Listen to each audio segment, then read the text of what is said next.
Welcome to our channel. Today we how to deploy digital currency with Walmart easy tutorial step by step clearly. Begin by researching the various digital currencies available for deployment.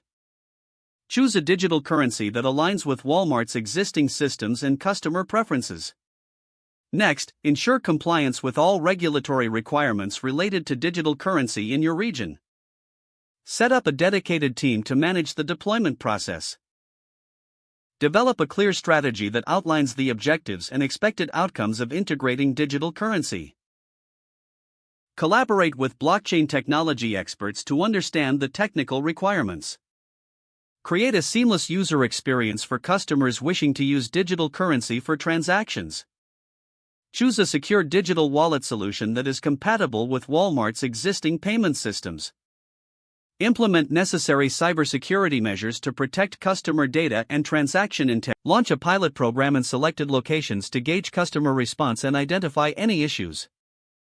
Collect feedback from customers during the pilot phase to refine the process. Analyze the data gathered from the pilot program to make informed adjustments before a full rollout.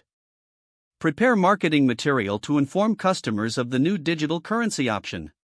Train employees on the new digital currency process to ensure a smooth transition. Officially launch the digital currency option to all Walmart customers. Monitor transaction activity and customer feedback closely after the launch. Be prepared to adjust strategies as necessary based on ongoing analysis and user experience. Continually update customers on any new features or improvements related to digital currency.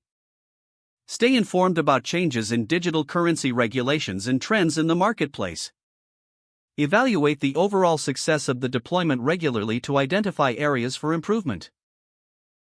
If the page does not load, refresh the browser or try again in a private or incognito window. Make sure you are using the correct email address, then retype it carefully to avoid small typos. If your password is not accepted, use the reset option and create a new strong password you can remember. Check your spam folder for verification or security emails, then complete any requested confirmation steps. Enable two-factor authentication if available to improve account security and reduce unauthorized access risk. After signing in, review your profile details so your contact information and settings are accurate and current. If you see an error message, note it down and try again after restarting your device and internet connection. Log out when you finish, especially on shared devices, to keep your account and payment information secure. Don't forget to like this video and subscribe to our channel for more step-by-step tech guides.